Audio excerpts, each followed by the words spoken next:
Assalamu alaikum wa rahmatullahi wa barakatuh. Qadarlik Facebook'taki ve YouTube'daki dünyanın her qaysı joylaridagi qadarli qarindoshlar, Uyg'ur qarindoshlarimiz. Hammalarniki mushu vaqti va buningki vaqti xayrli bo'lsin. Men Abdulaziz Bashto'g'roq, Bidoylar ekranidagi Qur'ondan nazar programmasininki sunğuchisi. Hozirgacha biz Qur'ondan nazardan suhbat qilib 55 qism yani. Bugün 55 qismda sizdan ko'rishib turibdimiz. Alhamdulillah, qo'llab, quvvatlab, burun anglamaganlar bo'lsa, yana qaytadan bir anglashga tirishib, burun boshqacha anglab qolganlar bo'lsa, qaytadan diqqat bilan anglashga tirishib kelgan barliq haqsuyar qarindoshlarga biz chin dilimizdan rahmat aytamiz.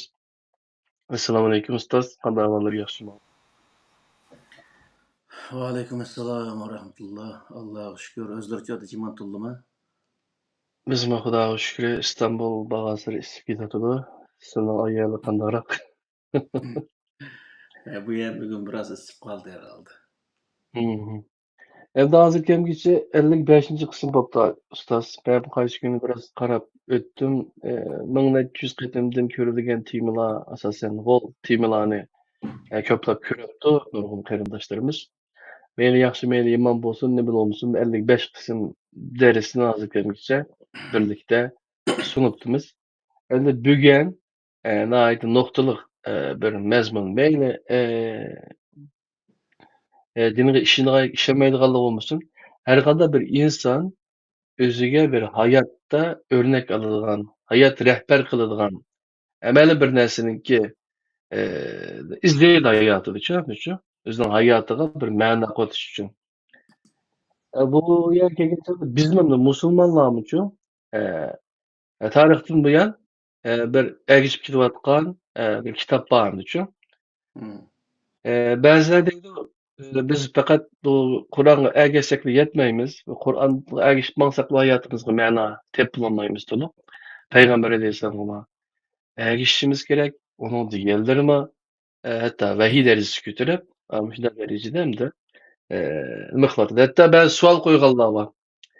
Agar payg'ambar alayhissalom kelib qolgan bo'lsa hozir, men nimaga, qaysi to'g'riga ergashayman, qanday qilsam ben to'g'ri topa olayman deb savol so'raganlar bor ekan.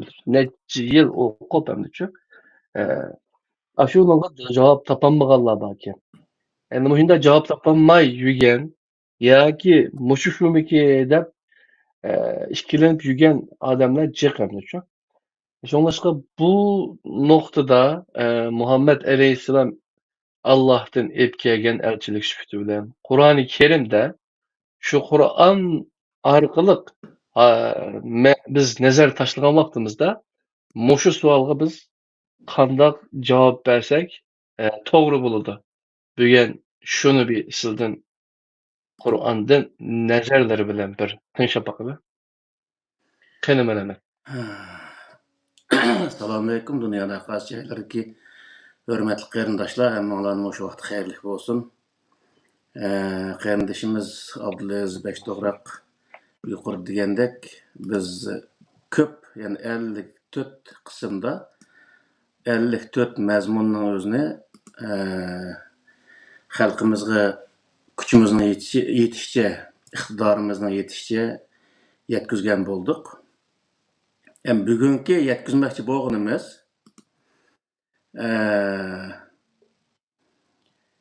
hayot rahbarimiz nima bo'lishi kerak? Ya'ni bizniki bir qism qarindoshlarimiz, ya'ni ulamo qarindoshlarimiz diniy sohadagi har xil tushunchani berganlari bor. Shuning qarta bizmi mush Qur'oni Karimga asoslanib turib bu sohada bir tushuncha yurish maqsadiga keldik.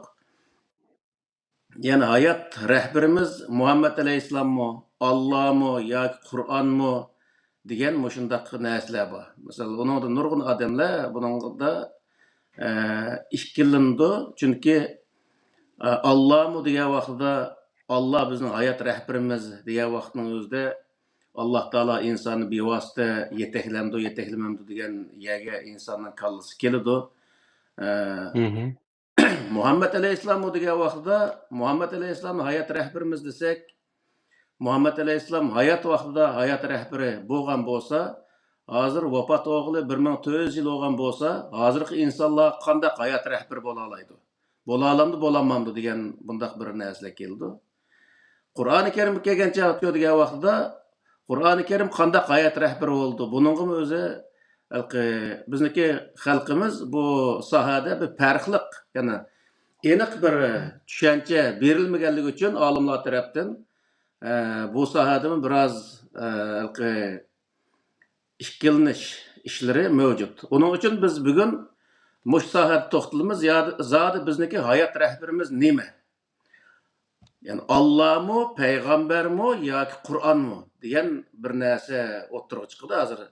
Xudoyim bo'lsa, yani shuni o'zi oydinlashtiramiz.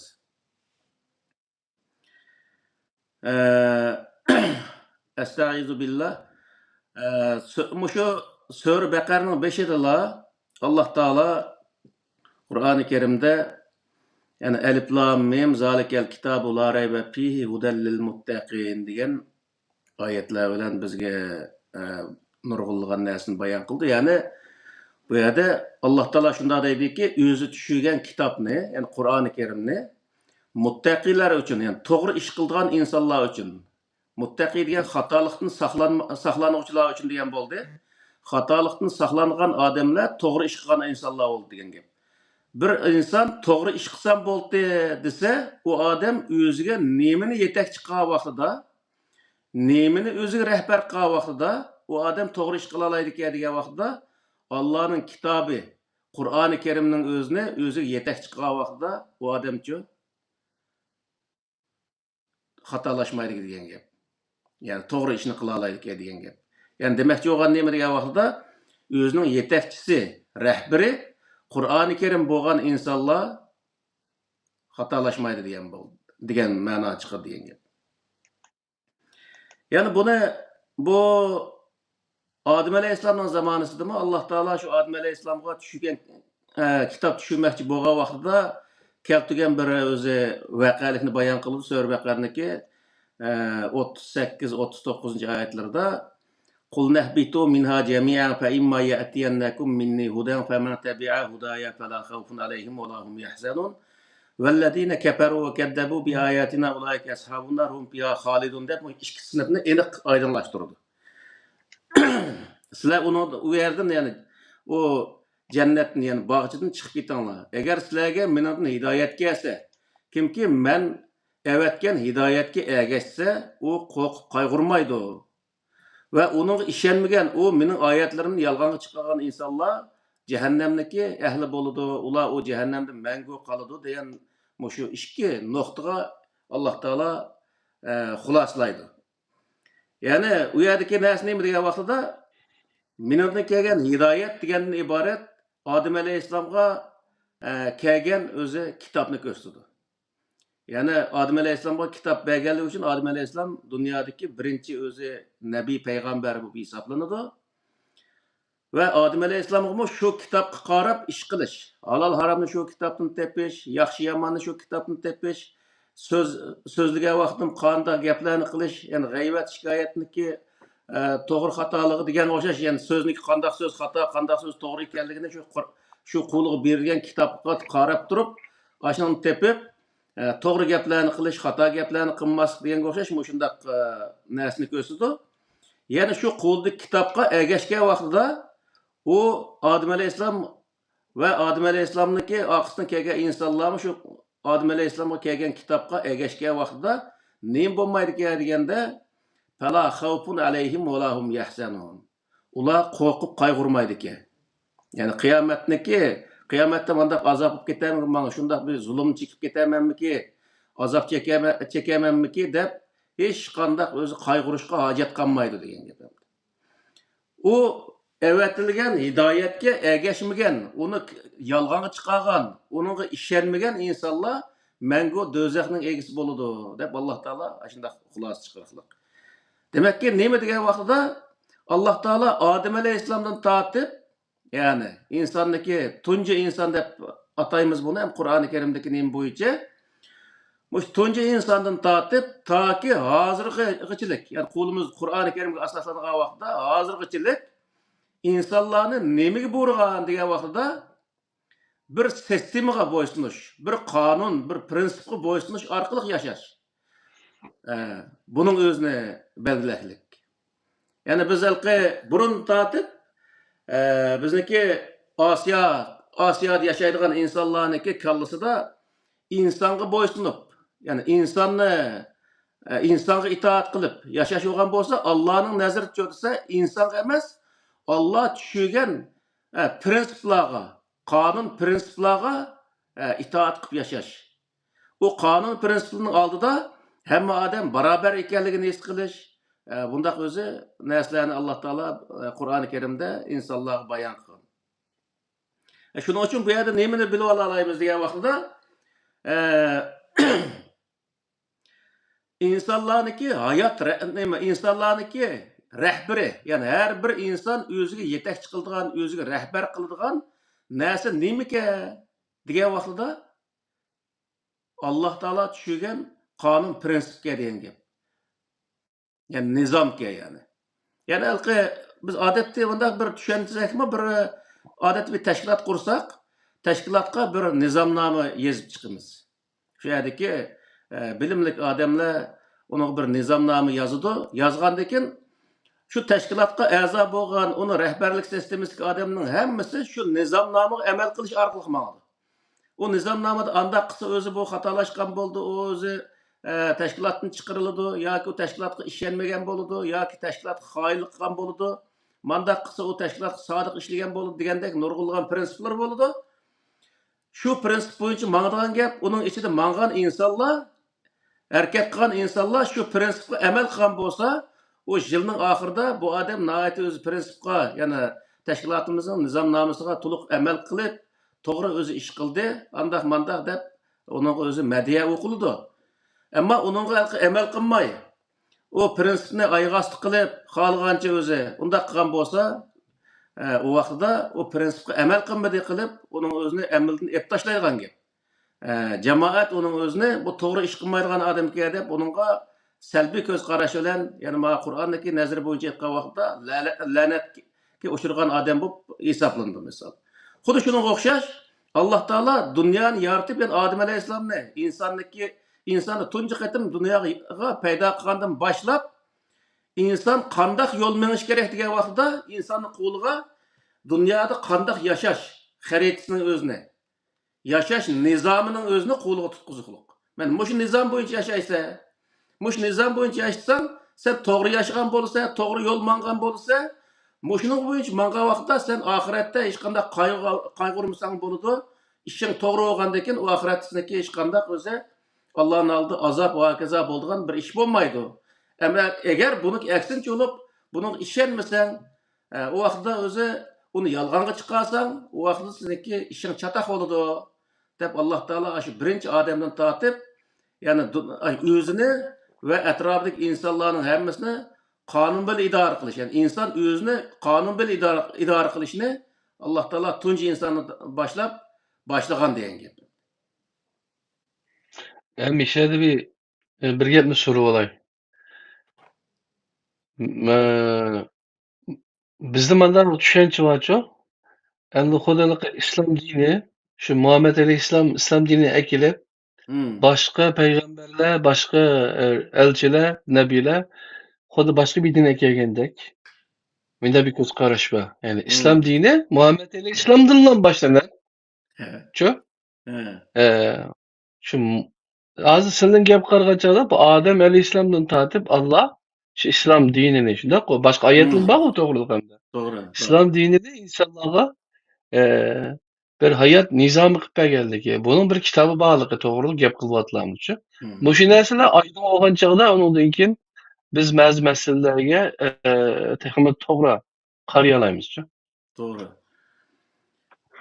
Hamda insonniki nimasida o'zi insonlik xarakterida atrofidagi hurmatlik yoki peshqadam yoki bo'lmaydi biroz bir narsa biladigan ashundaq insonlarni hurmatlaydigan va shuningga cho'qinadigan ashundaq bir xarakter bo'lg'achqa Alloh taolo insonni ash xarakterni saqlab qolish uchun, ash xarakterni o'z xato ishlatib qolishdan saqlab qolish uchun sizlar insonga nim qilmay, o'zi cho'qinmay, Allohniki qonuniga o'zi nim qilinglar. Qonun oldi barobar o'zi yashanglar. Chunki sizlar u atrofingizda kim bo'lishidan qat'iy nazar Allohning dargohida hammang o'xshashli bir inson. Uning soqolining uzun bo'lib qolishi yoki bo'lmay chopinning yangi bo'lib qolishi yo pulning jiqaroq bo'lib qolishi uniki u hech qanday bir o'z ahamiyatli narsa emas. Faqat ahamiyatli narsa Allohning dargohida o'zi mushu Allohning diniga, Alloh tushirgan narsaga eslab to'g'ri mangan odamlar. Ya'ni Qur'oni Karimda bu haqda inna akramakum indallohi atqakum degan oyat bor. Atqakum degan kelimaning o'zimi hozirgi mush oyatning mazmuniga asoslangan vaqtida Allah'ın nima xatolikdan saqlangan insonlar degan gap endi. Allohning dargohida hurmatga sazovar bo'lgan insonlar kim u desa, xatolikdan saqlangan insonlar, ya'ni to'g'ri ish qilgan insonlar degan gap endi. To'g'ri ish qilgan insonlarni o'tganki nemadim dedik buni. Bir odam to'g'ri ish qilsa, uni atrofiga jamoatmi hurmatlaydi, u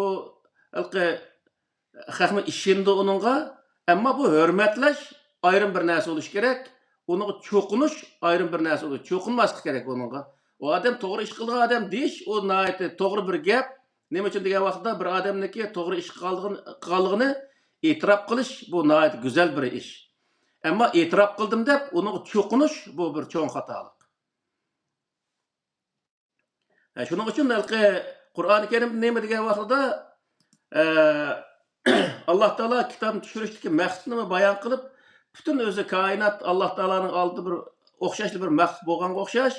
Bizniki nazarimizde mesela bütün insanlar özümüzge okşaşlı bir insan, onunki bizden artık bir yeri yok, bizning onunda kam bir yerimiz yok, o bilgeni biz bilinmaydigan, bundaq bir işler yok. Tirishsa hamma adam yani biz bilgeni bilalaydı, qilganni qilalaydı degan bundaq şekilde işiniş ve hareket qilish bu özü Allah Teala yo'l qo'ygan bir prinsiplar. Shuning uchun bu yerdagi narsa nima degan vaqtda biz nurg'un qatam dedik. Qur'oni Karimning tub maqsadi adolat orqali barobarlikni vujudga chiqarish. Bu Qur'oni Karimning tub maqsadi shu. Ya'ni adolat oldida adil bir adolat oldida bütün insonlar mayli qaysi din, qaysi mazhab, qaysi rangdan bo'lishidan qat'iy nazar u o'zi adolat oldida barobar o'zi nima muomala qilinish lozim. Hammasi inson qatorida muomala qilinish lozim. Hammamiz o'xshash bir maxluq degan qatorida muomala qilinish lozim. Qur'oni Karimning tub maqsadi mana hamma insonning o'zini o'xshash holatda sanashga. Hech bir inson yana bir insondan farqli undaq holatda qilmaslik, uning cho'qinish xarakterida undaq holatda qilmaslikni Alloh taolo yana buyurdi degan gap. Shuning uchun bu yerda rahbarimiz nimaki bizga rahbarlik qildigan, yetakchilik qildigan narsa nimaki degan vaqtida Qur'onga degan gap. Ya'ni bizning hozirgi zamonimizda burungi zamonlarda degan vaqtda Payg'ambar alayhisolamdan burungi zamonlarda u zamonlardagi Tavrat, Injil va Odam alayhisolam qichilik bo'lgan orliqdagi ilohiy kitoblar hammasi u nima degan vaqtida yana insoniyatniki to'g'ri yo'l menish uchun tushirilgan bir dasturi, rahbari va yetakchisi bo'lib hisoblanadi. Shuning uchun bu Qur'oni Karimdagi hudallil muttaqin bunga o'xshash o'zi kelimalar Qur'oni Karim nihoyat jiq. Shuningdan men bir qanchalarni keltirdim bu yerda. Ya'ni yig'ib aytgan vaqtida bizniki rahbarimiz Qur'oni Karim yetakchimiz ham Qur'oni Karim ekanligini Qur'on o'zi bizga bayon qilib berdi degan gap.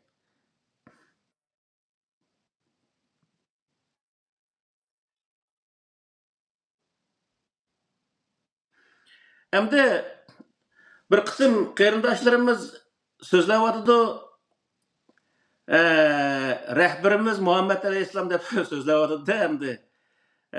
Bu nurg'un qarindoshlarimiz ashuni anglagan bo'lishi mumkin. Buningmi endi o'sha Muhammad alayhisalom rahbarmi yoki u bir rahbarlik qilingan yoki rahbarlik qilgan bir narsaga ergashgan bir kishimi degan bir narsa keladi bu yerga.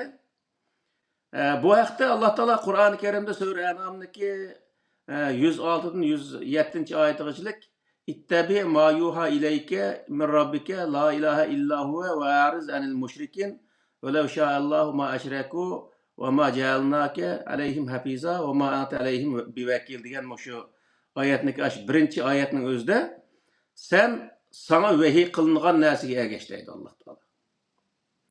Ya'ni payg'ambar alayhissalom o'ziga nemani yetakchi qildi ekan degan vaqtda yetakchi qildigan narsa Alloh taoloning kitobi ekan degan gap.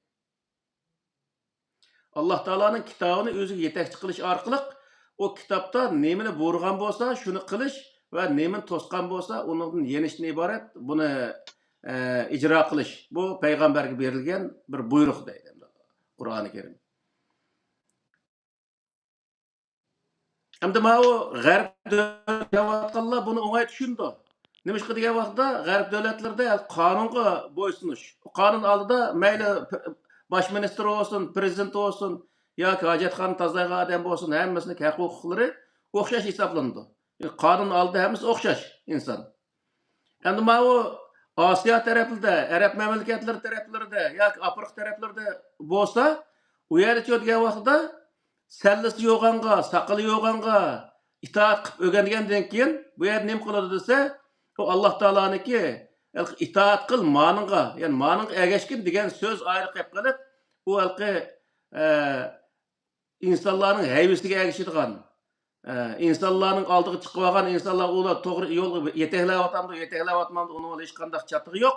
Mana shundaq o'zi insonga ergashadigan, insonni ilohlashtiradigan bundaq ishlar ko'p bo'lganligi uchun bu yerda biroz tushunish mumkinchiligi biroz qiyin. Nima uchun degan vaqtda kichikdan tortib shu jutcho'nglarga yoki shunday odamlarga itoat qilib, shu o'zi to'g'ri gap qismi to'g'ri, xato gap qismi to'g'ri, shunday o'zi bo'ysunib kelgan bo'lg'achqa, shular degan gapidan chiqolmaydigan bo'lg'achqa, buni o'zi tushunish biroz ular qiyin to'xtaydi. Shuning uchun bu bo'libmi Turkiyadek, Saudiya Arabistondek deyli, shunday yerda yoki vatandek O'rta Osiyodek yerda yashayotgan insonlar diktator bir davlatda yashagan bo'lg'achqa, u diktatorni ilohlashtirgandan keyin u yerda qonun prinsip ayr qilib qilib, diktatorga bo'ysunadigan ishlar bo'lgandan keyin shu vaqtda bu to'xtabdi. U vaqtda biz qonunga bo'ysunmay, qonunni ijro qilgan odamga bo'ysundik ekanmiz.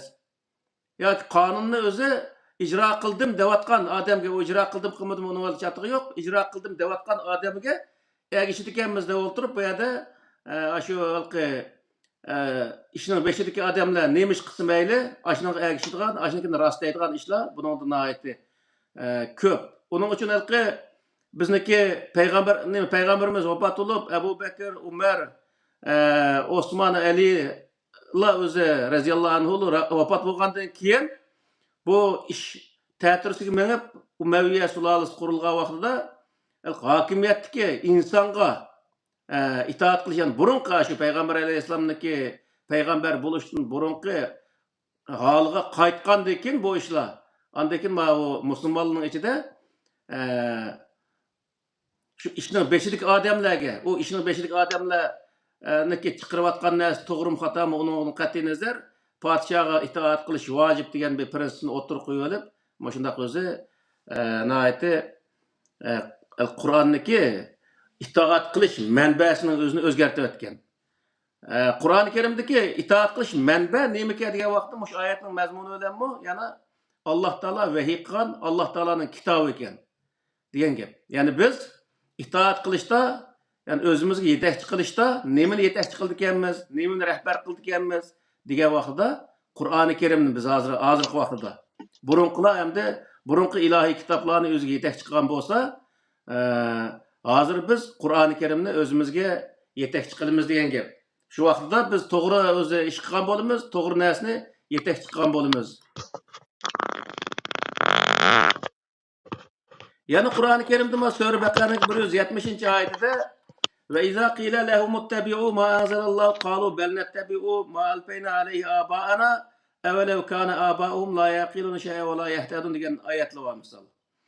Yani hozir deganga o'xshash o oldimizdagi insonlar yigit yoshi deymiz, sho'dijan, dodujan deymiz bizniki deymiz bo'yicha yoki mayda shu davlatning beshidagi insonlar deymiz, ashlar o'zi to'g'ri ish qilyapti, xato ish qilyapti, uning hech qanday ahamiyat bermasdan uning amaliga qarta uning itoat qilish bizda avjag'anligi uchun Qur'oni Karimda bu haqda nima deydi degan vaqtda ularga Allah tushirgan, ya'ni Allah Taala tarafdan tushirilgan narsaga ergishinglar. Ya'ni Qur'oni Karimga biz hozirgi yig'inchoqlab aytgan vaqtda Qur'oni Karimga ergishinglar deyilsa, ular o'zi bel nattabiu ma alfayna alayhi abaana. Biz ota-onamiz ergishib kelgan narsaga ergishimiz. Deb mushunda deydi. Evvelev kana abahum la yaqinu şey'en ve la yehtedun. Ularniki ota-onasi kallasını aqlini ishiltib bakmagan ve to'g'ri yo'lni qabul qilib bakmagan bo'lsa, qandaqmi ular uning ergishidi. Demak, bu yerda nima degan vaqtda har bir inson o'zi menayotgan yo'lni o'z bir qatim kontrol qilish shart degan gap. O oldida gap qilayotgan odamlar to'g'ri gap qilyapti, xato gap qilyapti. Buni o'zining kallasini o'tkazish lozim. Agar kallasini o'tmasa, o adam onunğa kallasini o'tmagan narsaga ishonish shart emas. Chuqum o adam ishonchga ega bo'lgan vaqtida uningdagi nima to'g'ri deb uning ishonish lozim. Bo'lmasa u narsa xato bo'lsa-mu, bu arabcha gap qilyapti, arabcha gap qilgandiki Allohning so'zini deyotgan o'xshaydi deb lekin uning qarg'ilachi ishonish bu nihoyatda xato ham o'zini falokatga so'raydigan bir ish. Shuning uchun bu yerda masala nima degan vaqtda mayli o'zi diniy olimlar olsun, mayli fanni ziyolilar olsun, mayli qandaq bir inson bo'lishini qat'iy nazar, u bir gapni qilgan bo'lsa, u gapning to'g'ri xatoligini o'zini har bir inson o'zi zangsel anglash kerak va uning to'g'ri xatoligiga o'zi baho berish kerak. Baho berib, agar kallasini o'tmasa, u odamga mana tushunmay qoldim yoki meni kallamda o'tmadi, qanday gap deb so'rash lozim qaytadan. Ama so'ramasdan berib lekin o'sha odam o'sha arabcha gap qilayotgandikinlar buning o'zi Allohning so'zini deyotgan o'xshaydi. Kallamda o'tmasam amanna deb lekin uning o'zi ishonib o'tirish bu o'zi bu odamniki to'g'ri yo'lni qabul qilgan bo'lmaydi. Aksincha qarg'ilash cho'qinish, taqlidchi, ya'ni mana shu aytgan vaqt qarg'ilash cho'qingan bundaq odam hisoblandi. Bundaq odamlar Allohniki oldida nijot topadigan insonlar hisoblanmaydi. Nima uchun degan vaqtda qarg'ilaç bir narsaga cho'qinish u odamni hech bir zaman nijotga olmaydi. Ya'ni bu dunyoda u odam hech qanday foydalanmaydi.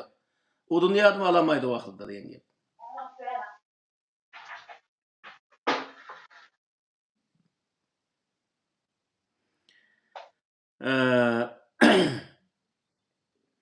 Yani o'zi Qur'oni Karimda yani Payg'ambar alayhisolamga o'zi Payg'ambar alayhisolamni yetakchi qilsak bo'ladimi degan shu nima qarta bizniki hozirgi diniy olimlarimizni ko'pinchisi mutlaq 99% desakmi xatolashmaydi deymiz hamda shu odamlar bu yerda Qur'oni Karimdagi payg'ambarga itoat qilish haqidagi oyatning o'zini dalil qilish orqali insonlarga xato ma'lumot berayotgan ishlar bor.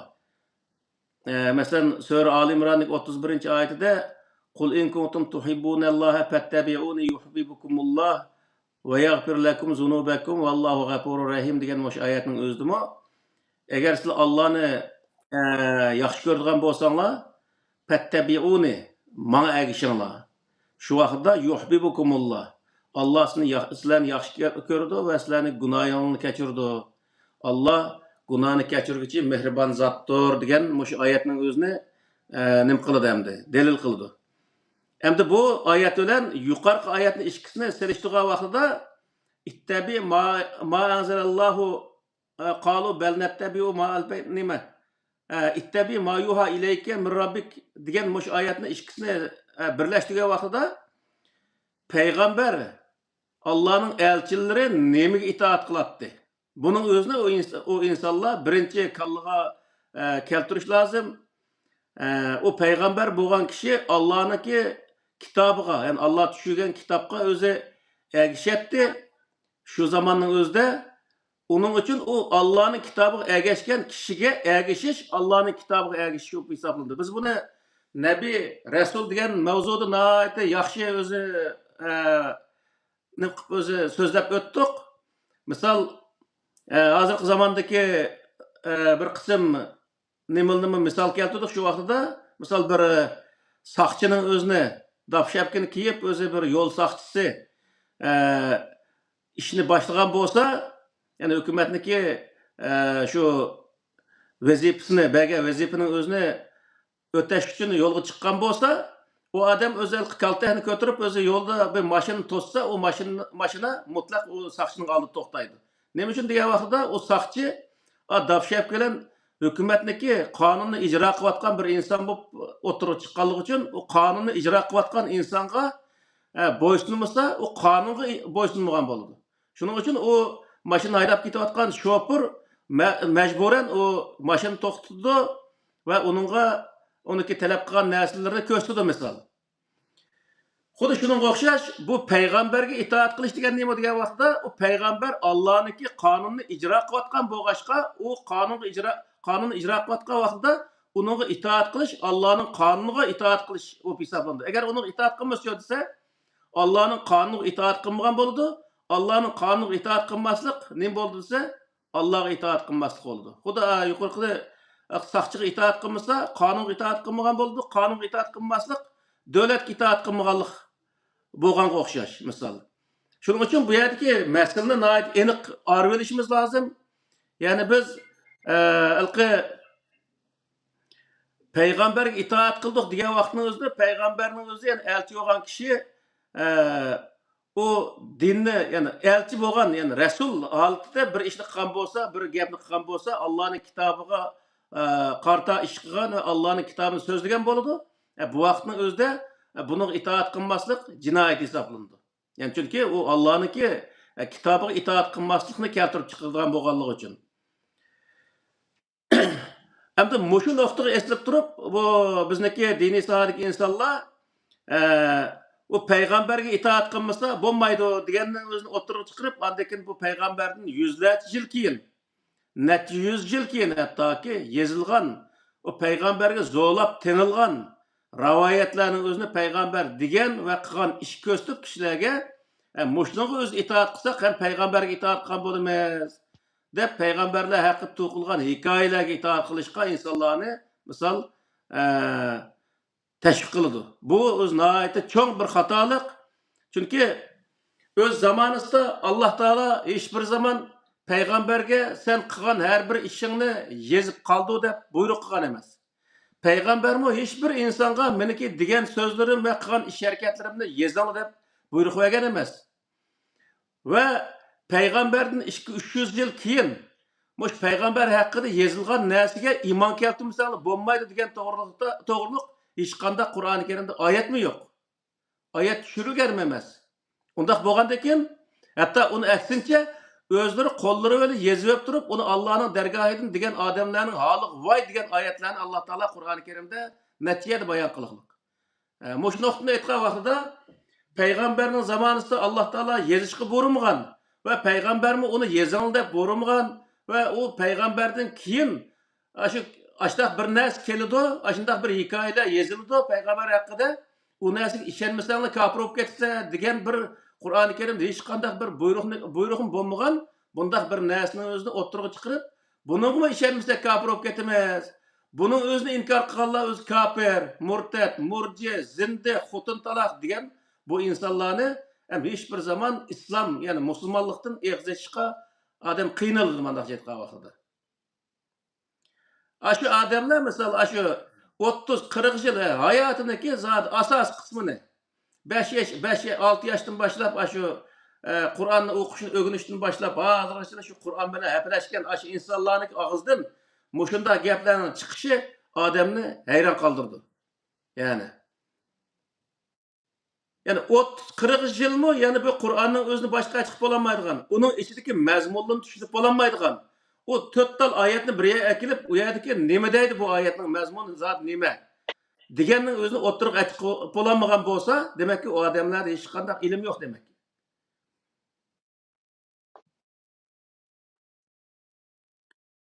Yana Qur'oni Karimda Sura Niso'ning 59-oyatida ya ayyuhallazina amanu atiiulloha va atiiur rasul va ulil amri minkum fa in tanaza'tum fi shay'in farudduhu ila Allohi va rasul in kuntum tu'minuna billahi vel yevmil ahiri zalike hayrun ve ahsen ta'vila degan mush oyatning o'zidimi Alloh taolo sizlar Allohga va Allohniki mushu elchiga itoat qilinglar va sizlarning orangdagi ish egisiga itoat qilinglar. Agar sizlar bir ish talash-tortish chiqib qolsanglar, Allohga va Allohning elchisiga, ya'ni mushu elchiga qaytinglar. Shundaq qilinglar sizlar uchun in kuntum tu'minuna billah.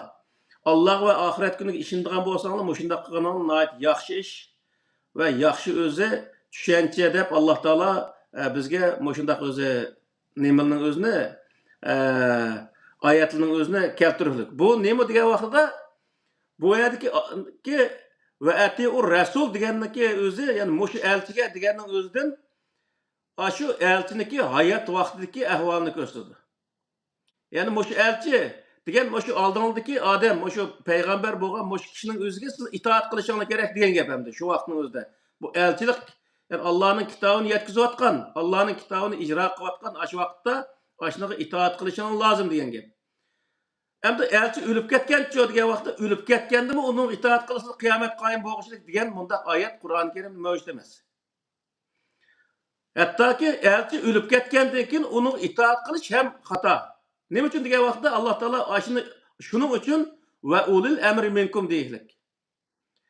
Elchi o'lib ketgandan keyin elchi qilayotgan ishni qo'lg'agan odamgacha itoat qilish insonga farz degan gap.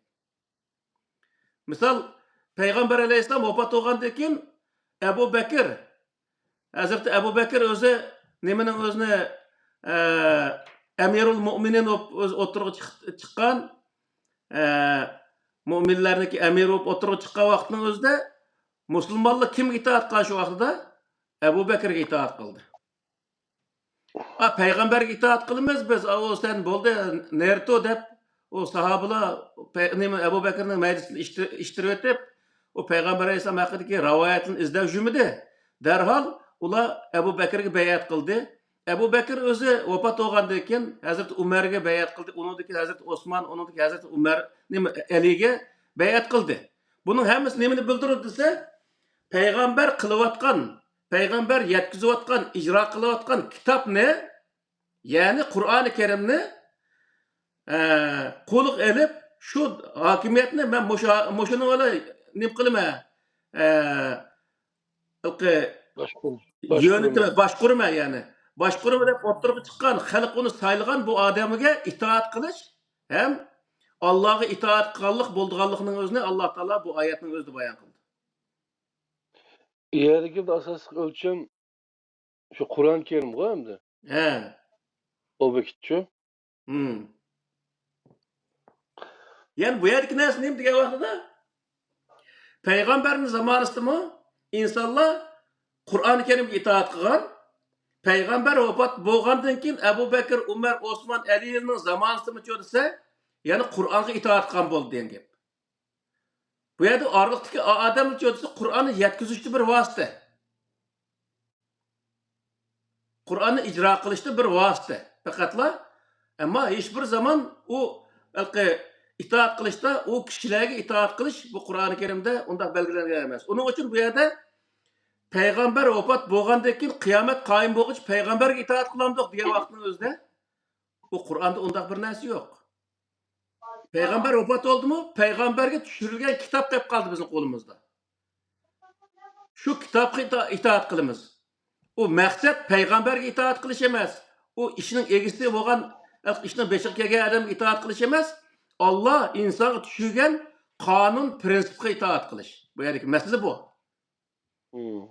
Uning uchun bu yerda biz davomli o'zi Qur'onga itoat qilgan, Qur'onga itoat qilsak, udullab Allohga itoat qilgan bo'lamiz degan gap. Yana shu Sura Fatihada mecaq Allah bizni hidoyat qilsin. To'g'ri yo'lga hidoyat qilgin deyishdiki, mishadiki har bir namozimizda o'qishimiz sababmi shu deslamdi. Ha, albatta.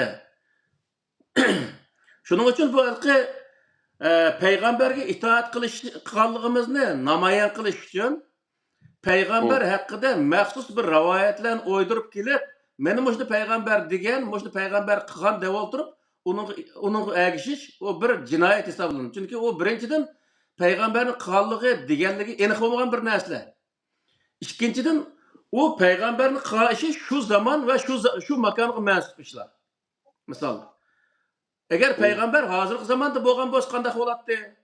Payg'ambar alayhissalom misol hozirgi zamonda bo'lgan bo'lsa, ya'ni shu 1400 yil burungi gaplarni qilib o'ltirgan bo'ladimi yoki hozirgi zamonga loyiq gaplarni va ish harakatlarni qilgan bo'ladimi deganni o'ylagan vaqtida hamma narsa aniq bo'ldi. Ya'ni o payg'ambar hech bir zaman u 1400 yil burungi gaplarni qilib, 1400 yil burungi ishlarni qilib, shu vaqtda qalqon o'qiyonlar bilan urush chiqib yurmagan bo'ladi. Hozirgi zamonda bo'lsa, hozirgi zamonda eng zamonaviy qurollarni yasatgan bo'ladi va payg'ambar bo'lgan, payg'ambar o'zi yashagan davlat hozirgi zamonda hayot bo'lsa, eng ilg'or, eng madaniy bir davlat bo'lgan bo'ladi. Shuning uchun bu yerdagi narsa nima degan vaqtda o biz payg'ambarga itoat qilib deb o'tirib, o payg'ambar haqida to'qilgan rivoyatlarga, hikoyalarga itoat qilamiz deyishimiz tamoman o'zi bir ahmoqonlik ham o'zi payg'ambarga zulm qilganlik. Payg'ambarga zulm O qilganlik, Allohga zulm qilganlik, Allohning diniga zulm qilganlik. Chunki Hı. Alloh taolo tushunmagan, Alloh taolo kitobda yozmagan narsaning o'zini din qilib olish Allohga, Allohning Hı. diniga va Allohning payg'ambarlariga zulm qilganlikdan iborat. Shuning uchun biz bu masalada nihoyatda jiq izlashimiz lozim. Mushtaharik oyatning hammasini bir yerga akilib, bir tal oyatni tutib lekin uning o'zini payg'ambarga itoat qil desa, men payg'ambarga itoat qil debdi-ku demasdan, u vaqtda payg'ambar nimaga itoat qilgan deganni o'rganishimiz lozim. Şu Payg'ambar bir nimaga yerde ergashgan deganni tepishimiz lozim Qur'ondan. Shu vaqtda sen payg'ambarga Hı. ergash degan bo'lsa, payg'ambar nimaga ergashgan deganni topgan vaqtida u bizniki nimiz o'ng'ayli chiqadi. Hı hı. To'g'ri. Bu yerda sizlar dedilar Qur'oni Karimning ichida hech qanday bir yerda hadislarga iymon deb hech qanday bir nima yo'q hamda-chu. Iymonning sharti yo'q. Hatto bular 6 iymon deb turib oladi, shu 6 iymonning ichidami hadisga iymon deb bir gap yo'q yerda. Şoňalyky eger biz paýgamber dep könep galygyla, aşy ayetninki tekstiga garasa, şeýle tutuldy hemde-çü. Ýa-da Resul dep kelgen bolsa, o bir şu Allah'ın kitabından başka bir näse ekemegdi gitdi şu. Hatta Zuhruf suresining 43-nji aýetinde naýat iniq deglik. Hatta ma nimende ma Ali İmran suresininki 103-nji aýetinde mi degligimiz? Wa'tasimu bihablillah depçi. Yani Allah'ınki agamçısı nim bolady hemde? Peýgamberdinki ekegen şu Resulullah'ın bizge ýetkizgen Kur'an-ı Kerim boldy. Şuldam ya? Doğru. Onunki resul boluş, elçi boluş, aýna şereplik insan boluş nimesi nima? O inamly bergen näse nime? Şu Kur'an-ı Kerim hemde şu. Doğru. Kur'anyň buyrugallary. Ana Allah'nyň buyrugallary. Nurgun özü braderler şu bizelki peygamberge şu zamandaki insanlarını erişen degen elçige. Yani ama hazırki zamanda onunla özü o şu zamandaki eğer değilgen takdirde peygamber şu elçi şu vaqtda degen söz bolgan takdirde mi o sözneki hazırki zamanga muvafiqlaştırganlığı tatbiqlangan kısmı bolmasa onu erişki bolmaydı desek bu peygamberin inkar kıldı deydi misal.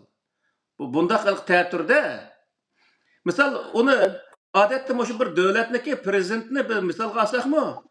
Öz vaxtında Mustafa Kemal'ın zamanında Türkiye'ni misal qalsaq, Mustafa Kemal'ın zamanında anayasak deyimiz asas kanun şu vaxt tüzelgen. Mustafa Kemal onun özünü şu zamandaki ahval qarta, işki taşqi vaziyet qarta icra qilgan bolsa, hazır Tayyip Erdoğan şunu aynen icra qilatamdı yoki hazır Tayyip Erdoğan amaliy ahvolga yana davlatning ichki tashqi vaziyati qarta ijro qilatamdi. Buning o'zini tushunishimiz lozim. Ya'ni buningga asoslangan vaqtda bir payg'ambar masalan Odam alayhissalom o'zining zamonida Allohning o'sha kitobini, ya'ni Odam alayhissalom tushgan kitob o'sha Qur'oni Karimniki asl nusxasi misol. Shu o'z zamonidagi sharoit qarta ijro qilgan bo'lsa, oxirgi payg'ambar bo'lgan payg'ambar alayhissalom qanday qilgan desa o'ziniki zamonidagi ahvol qarta ijro qilgan. Ya'ni undan biz nimani xulosalay olamiz degan vaqtda bizmi bu Qur'oni Karimni hozirgi zamonga loyiq tushunish va hozirgi zamonga loyiq ijro qilish bu bizning vazifamizga degan gap hamda. Şu vaqtda o'zi o payg'ambarning tutgan yo'lini tutgan bo'lamiz degan gap. U yerdagi va fi rasulillahi uswatun hasanatun degan bir oyat bor. Hı.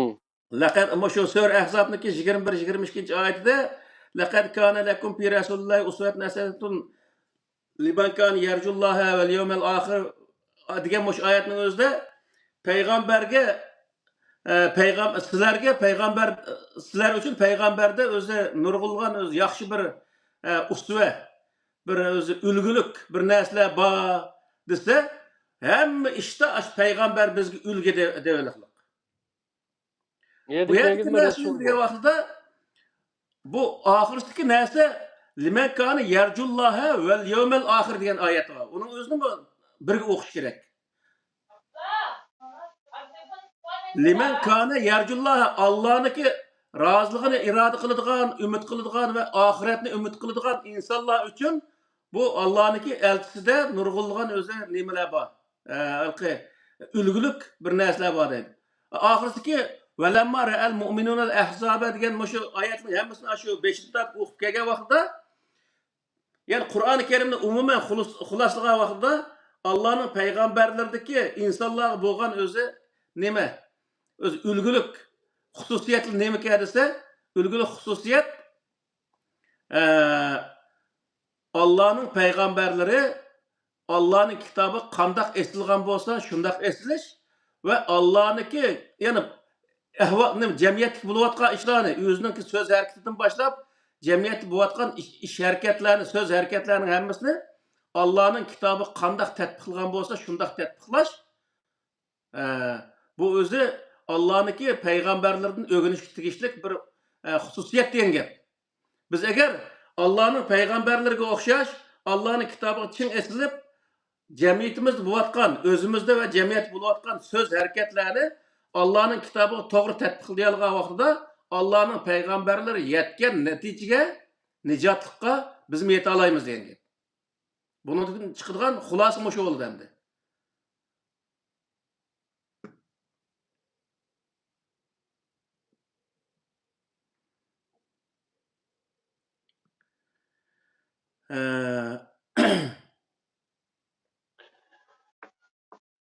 Hem de nurgun insanlar eğer özde peygamber hidayet nime Kur'an'ın özünü şerilep vermegen bolsa biz kandak şerileydik, kandak düşündük, peygamber özünü onu bir narsani qilib bizga ulgu bunda o'gitib qo'ymagan bo'lsa, ko'rsatib qo'ymagan bo'lsa, biz qandaq uning o'zini bila olaydik degan mana shunday nurg'ulg'an hikoyalar bor. Bu hikoyaning hech qandaq o'zi uniki keragimi yo'q bizga. Nima uchun degan vaqtda agar shu narsalar hammasi keyingi ummatlarga kerak bo'lgan bo'lsa, uni Alloh taolo o payg'ambarga ma qilgan ishini yezib qoldirib qo'y. Yoki Alloh taolo vahiy qilish orqali uni yozdirgan bo'ladi yoki yezib qoldirib qo'y degan buyruqni bergan bo'ladi. Yoki olmaydi keyin mushundaq bir narsa yozilgan taqdirda ashuni ishoninglar, ishonmasanglar bo'lmaydi degan bir buyruqni qoldirib qo'ygan bo'ladi. Birinchidan bu. Ikkinchidan Qur'oni Karimda hech bir yerda insonlar tushunolmag'idek yana o'zi bir arabchani yaxshi biladigan, arab grammatikasini yaxshi biladigan bir ehli ilm qatarda bo'lgan insonlar tushunolmag'idek darajada hech qanday bir muğlaq bir yeri yo'q Qur'oni Karimniki.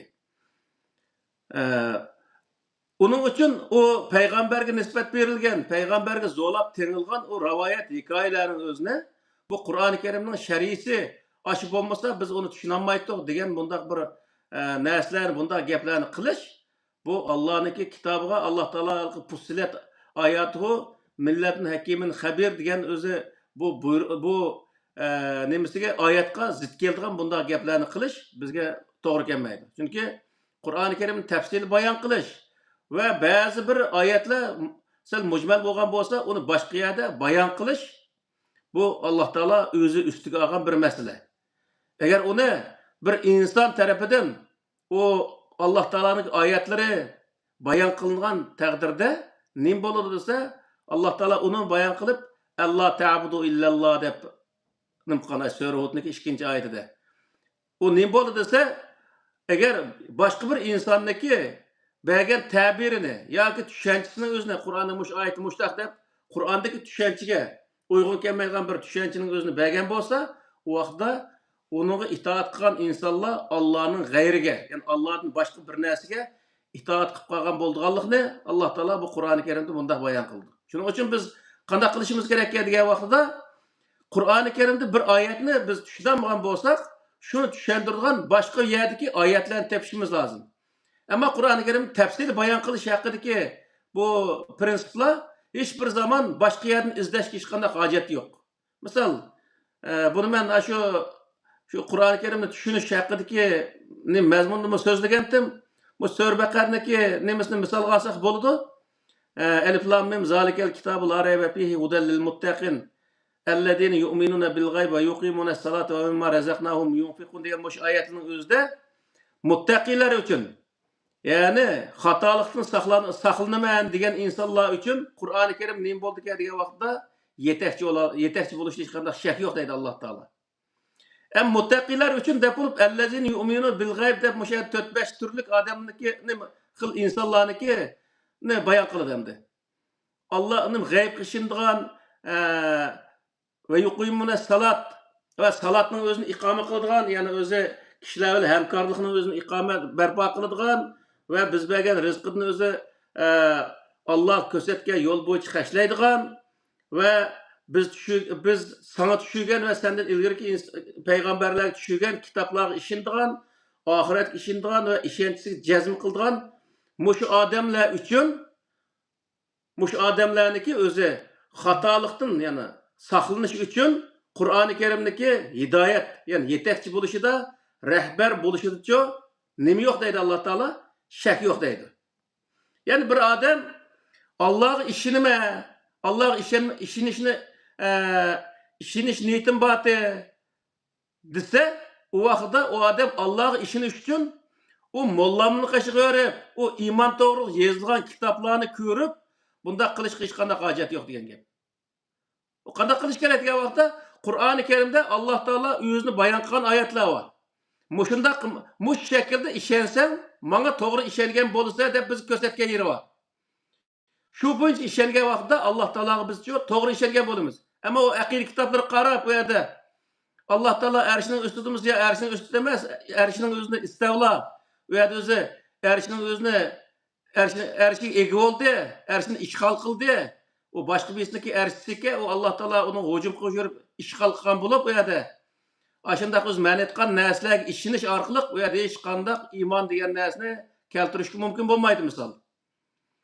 Shuning uchun bu yerlik narsa nima desa, payg'ambarga ishonish bo'lsin, Allohga ishonish bo'lsin, kitobga ishonish bo'lsin, oxiratga ishonish bo'lsin, farishtalarga ishonish bo'lsin, mush ishonishning hammasini Qur'oni Karim qarab turib ishongan vaqtda u odam nima qila oladi desa, xato ishonishdan o'zini saqlay oladi deydi.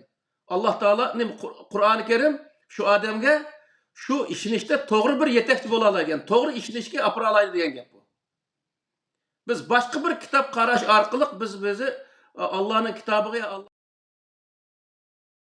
to'g'ri bir ishonchga hech bir zaman yeta olmaymiz degan gap.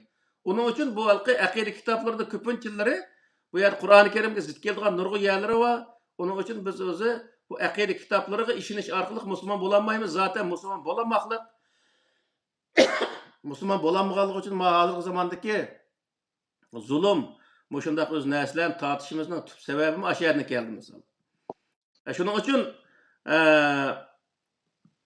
bizniki rahbarimiz, ya'ni bizniki mana shu hayot dunyoda biz har bir insonniki o'ziga yetakchi va rahbar qiladigan narsa nima degan vaqtda Allohning kitobi degan gap. Biz Allohning kitobini rahbar qilgan vaqtda payg'ambarmi o'ziga Allohning kitobini rahbar qilgan, udullab payg'ambar suv ichgan buloqdan biz udullab o'zi shu buloqdan suv ichgan bo'lamiz. Hech bir zaman ikkinchi qo'l, uchinchi qo'l yerdan o'zi suv ichgan bo'lmaymiz. Bütün payg'ambarlar zodi Allohning hidoyatini, Allohning kitobidan o'rganishga chaqirgan. Payg'ambar alayhisalom shunga o'xshash shu Allohning kitobidan o'zi o'rganishga chaqirgan. Buning uchun biz udullabla o'zi Allohning kitobini o'rgangan vaqtimizda hech qanday o'z xatolashmaymiz. Ham o'zi Alloh ko'rsatgan shaklda o'rgangan bo'lamiz. U vaqtda o'zi o'rgangan va ishongan narsamizda hech qanday xatolik bo'lmaydi degan gap. Şuna bu yerda Allohning kitobiga udul o'zi nima qilish, har narsani Allohning kitobidan udul o'rganish, u yerdan orliqqa hech bir insonni, ya'ni o'zi molla bo'lsin yoki bo'lmaydi o'zi hech qanday yoki payg'ambar bo'lsin, hech birisining o'zini qistirishga hech qanday hojat yo'q degan gap. Ya'ni Qur'oni Karim qo'limizda bor ekan, zodi Qur'oni Karimdan udul uni o'rganishga bizga imkon bor degan gap. Agar imkon bo'lmasa, bir odam deb bersa, u vaqtda u deb berganligi orqali o'zi o'rgansak u bo'ldi. Va lekin bizga hozir hamma narsa tarjima qilindi, qilingandan keyin buni udullab berib o'rganish imkonimiz tamoman bor. Agar ba'zi yerlar kallamizni o'tmasa, uni o'zi biladigan odamlardan so'rash orqali kallamizni o'tkazish o'zimizniki vazifasi, ya'ni. Shuning uchun bu yerda Allah bilan o'zi Allohning kitobining orasiga boshqa bir narsani qo'shib, undan keyin uning o'zini dinni ikki boshliq qilib, Allohning dini bir din, payg'ambarning dini yana bir din, Allohning kitobi, payg'ambarning sunnati deb dinni o'zi Allohning dinini ikki boshliq qilishning o'zi butunlay xato.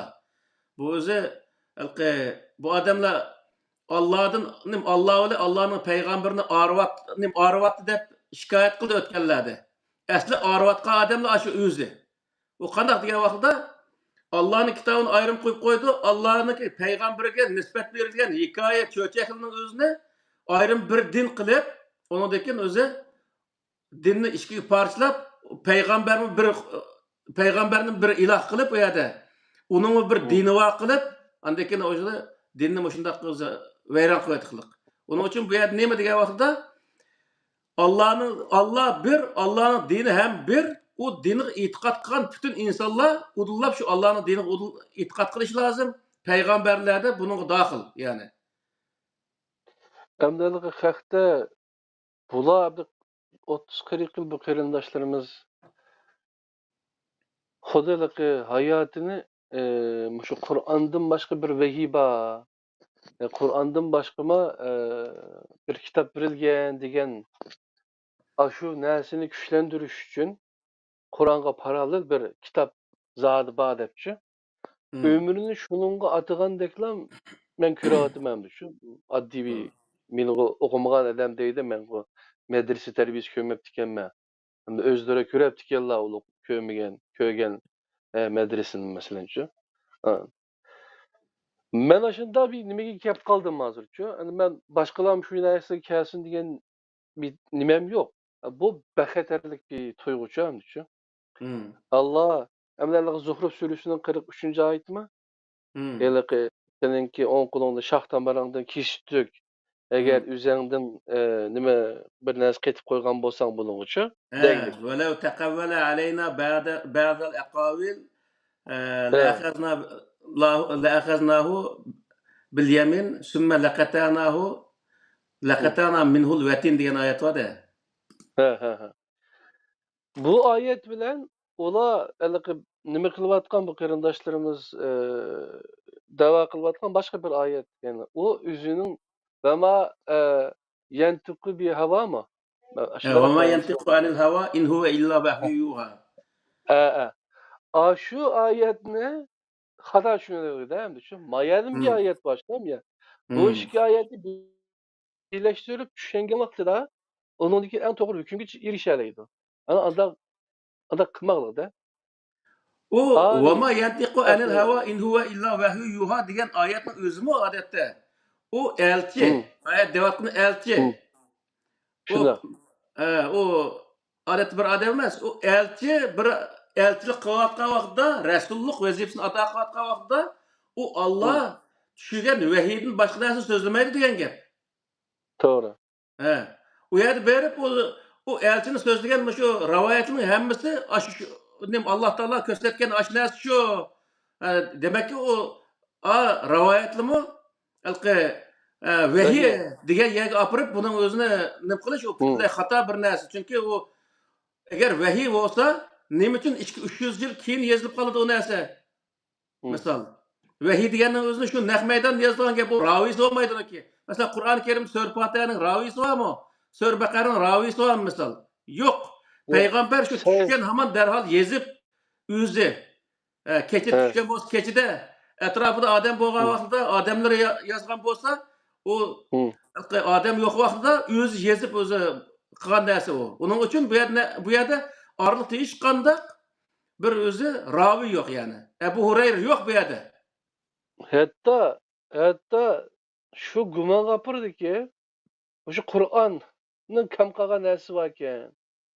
Bu Allah'ın vahiyleri Hmm. bu Kur'an'dan sırtıdan bir vahiy bulup kam Hmm. qolganlarını aşağıdan tuluqlaydı ekanmez. Hmm. Şuna Kur'an düşünüş emasken degandek biz apamadık o düşüncege. Özleri Hmm. şu düşüncege apırıp koydu halkınca. Doğru. Hatta bu Kur'an. komünistlerle degen gipidik okşaşlam. Hmm. Muhammed Aleyhisselam üzü yazıp algan bu Kur'an-ı Kerim'de. Hmm. Nime farkı var mı ço? Başka gepmin ço?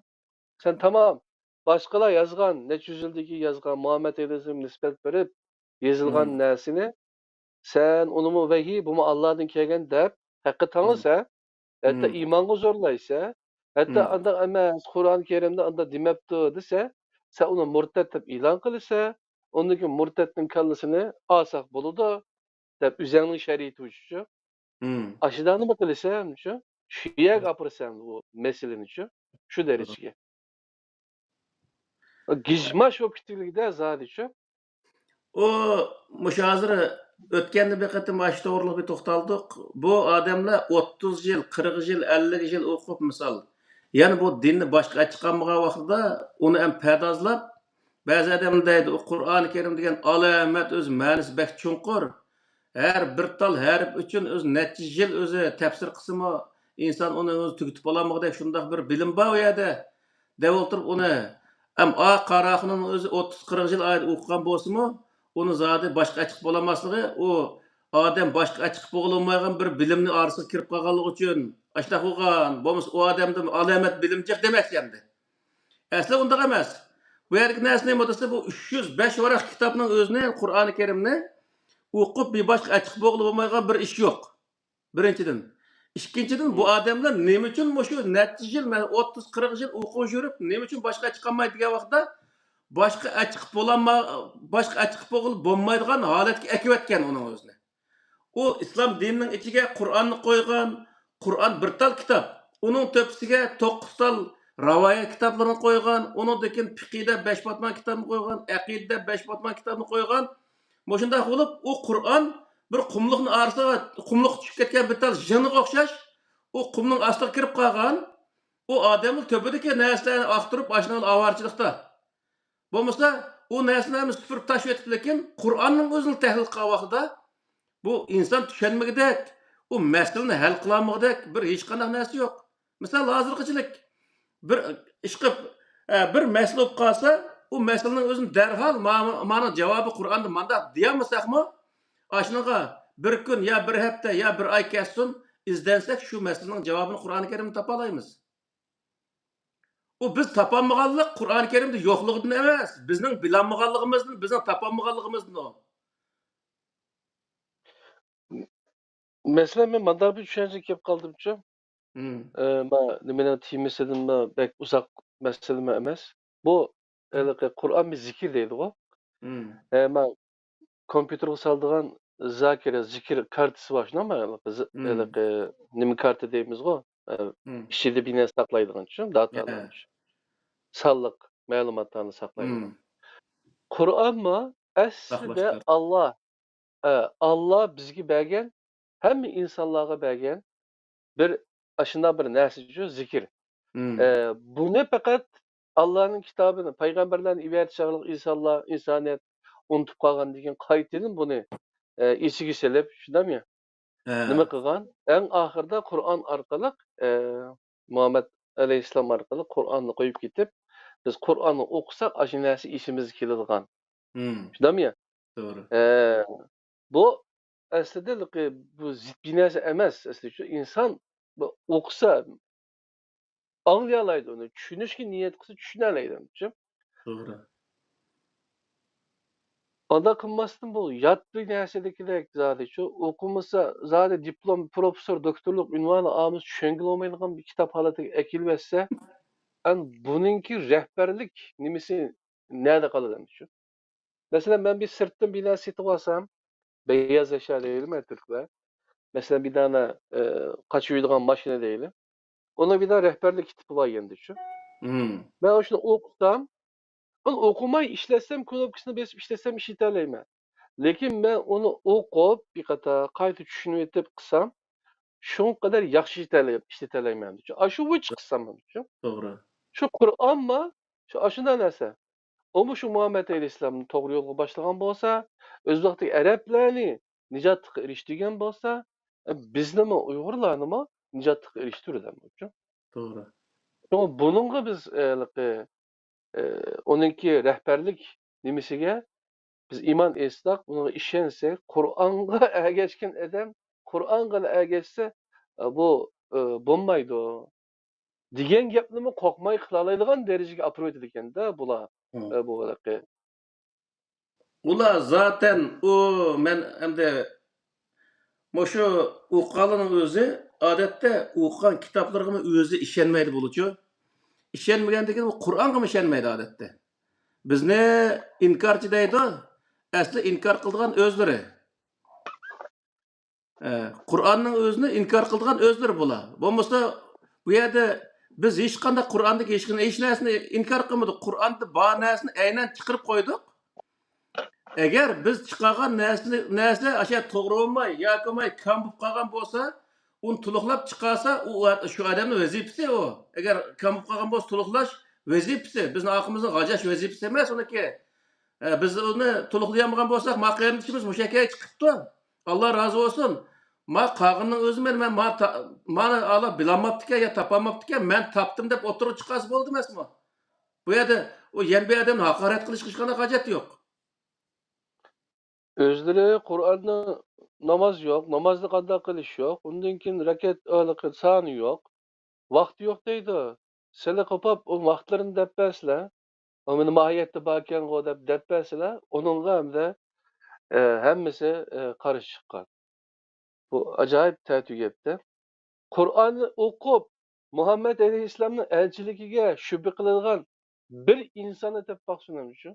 Qur'on o'zi uni yetaklaydigan tursa, o'zi to'g'ri yo'lga nima qildigan tursa, Muhammed Aleyhisselam'ın nima ekanligi, payg'ambar ekanligi, elchi ekanligini ta'kidlaydigan tursa, bu qanday bir gap endi shu.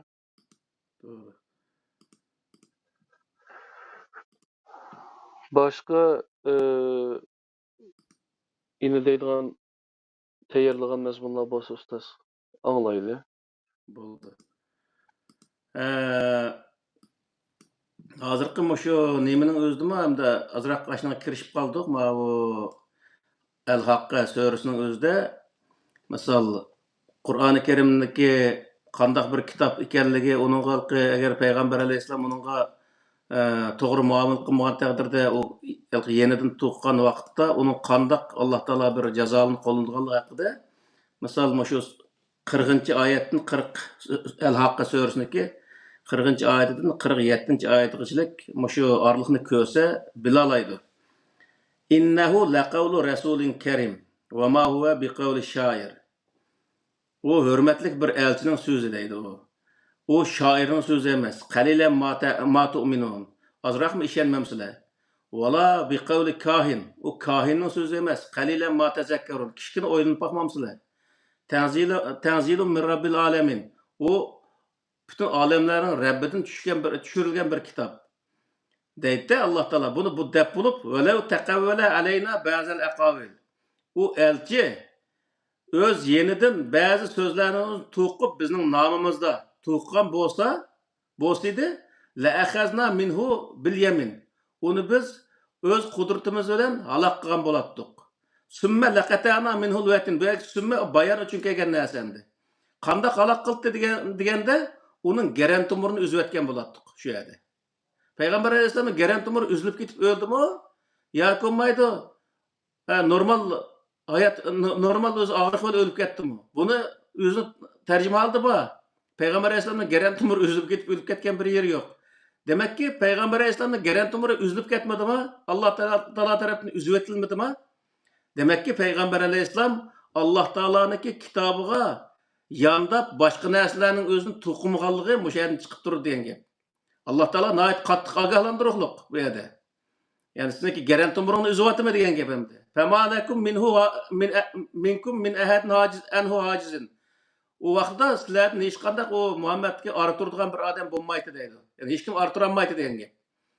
Demek ki bu yerdeki mesele nima degan vaqtda Peygamber Aleyhisselam hayatı boyunca elçilik vazifasini ado qilgan vaqtda Alloh taoloninki kitobini yetkazganligi, uning hech qanday bir narsani aralashtirmaganligi, bu o'zi Peygamber Aleyhisselam hayotini o'qigan vaqtda nihoyat aniq chiqib turdi degan gap.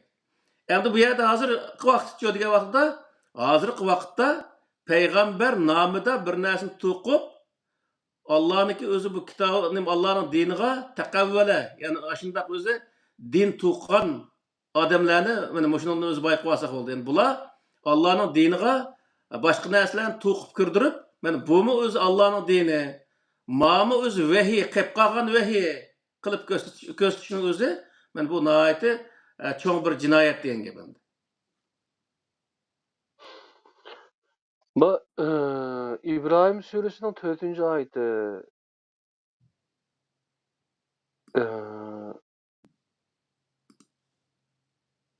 Aştoğurluq bilen surayla gittim. İbrahim Suresi'nin 4. ayeti de yani 14. sureninki. Ve ma ersalna min bir resulin illa bi lisani kavmihi li yubeyyine lehum feyuzillullahu men yeşâ'u ve yehdi men yeşâ'u ve huvel azizul hakim degan şu ayetini bir tushuntirib qo'yishlar. Mesela biz doim Peygamber Aleyhisselam'a, Muhammed Aleyhisselam'a özününki tilida, shundaqmi? Arab tilida keldi mesela bu Kur'an-ı Kerim. Endi biz bu hayat rehberini Kur'an-ı Kerim dedik. Biz bunu texnik yaxshi tushunish uchun mushu oyatga asoslangan chog'da o'zimizning Uyg'ur tilida onu tushunishga to'g'ri keladi yoki yetkazganlama arabcha boshqa bir narsani deb o'tirmay albatta oyatning aslini deydi-da. Onun deb qo'yishlarni qilmay, yani shu qavm, yani Uyg'ur, bizim şu bir qavm bu, shunday bir millat. Bizning tilimizda şu haqni Allah nima deb yetkazgan bo'lsa, Muhammad Aleyhisselam nima deb yetkazgan bo'lsa, Qur'on Kerim nima deyilgan bo'lsa, shuni yetkazish bizga farz degan gap, shundaymi? Elbette, elbette. Hem de özümüzün tilde onu yetkizmişsek, o millet onu düşünmeydi de. Düşünmegendeki o vaxtda o mecbur kalımız. Demek bu yerdeki neyse neymi dese, ötkende şu Kur'an doğruluk, Kur'an tercümesi doğruluk toxtalgan vaxtını dedik. Kur'an tercümesi de nurgu yeri doğru tercüm kılıngan. Ama hata kılıngan tercümeden var. O hata kılıngan tercümeni başka tercümelerle seliştiriş arkalık doğru düşünüvağılı bulduğun derecede yerler var endi. Şunun için Kur'an tercümesi 2 tal, 3 tal, andak bir aynı 5-6 tal çıkıysa insanların onun kapıp ketişige hiç kana hacet yok. Çünkü birisi de düşünamğa yani, ikinci birisi de düşünüş arkalık özde bir Kur'an düşünüştü bir mükemmel düşünecek bolalaydı. Cık nesini okuğa vaxtıda. Nurgun özü nemilde misal bulup mu Mehmet Ali Damullah'nınki tercümesine misal kalsak bu Ehl-i Sünnet vel Cemaat'niki yani Kur'an tercümesini kılıp ahırda tırnak içine ep koygan yerler var. Nurgun geldi. Tırnak içinin özü asasen Ehl-i Sünnet vel Cemaat'niki göz karışını aşağı gezip koygan hem de. Eğer şu tırnak içini okumaydıkken mansa o vaxtda nurgun neyse aş Kur'an'daki aynen tercümesi bilen bağlışmanıdı. Bazı yerler doğru bulmagan takdirde mi o doğru bulmagan yerler nayet az sanını egelleydi hem de. Şunun için onunla Enes Hacim'nin tercümesi var misal tırnak içi ammay turib qolgan tercümeler. Yani şundaq tercümeni okugan vaxtda bu adamdagi o'zi yaxshi bir narsa Qur'oni Karimni tushunish mumkinchiligi bor. Şunun için Mesela hazır Türkçe deyimiz, İngilizce deyimiz, dünyada bütün tilga tercüme kılınıp ketdi bu. Xitayçın bu adette. Şunda olgandan bu her xil bildiğin tillarni kemmisde o'qib ko'rsak, o Qur'oni Karimdagi mazmunlarni tushunolmagan darajada bir narsa mavjud emas. Şoňa öz tilimizde onu tushunish nihoyat muhim. U yerda arabcha uni yodlab kunda o'zi demedi qilib ichib olsakmi, unun hech qanday foydalanmagandan keyin bizga uniki foydasi bo'lmaydi degan gap. Shu sababdan biz mush Qur'ondan nazar degan programmani boshlashdim.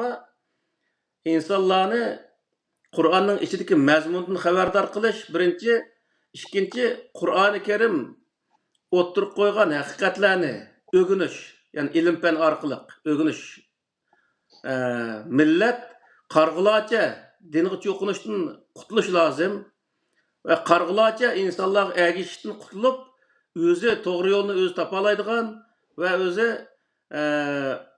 hozirgi dunyoga loyiq odam bo'la oladigan bunday bir holatni o'zini shakllantirish uchun biz bu programmani qilyapmiz. Ammo bizga qarshi chiqayotganligimiz zaten shu nonga berib taqishadigan bo'lgandan keyin bu masalaning oxiri. Şoňa o'zi biroz bu ish jadal bilan bo'lyapti, ammo oxirgi hisobda bular tamoman mag'lub bo'lganligiga ishonchimiz komil.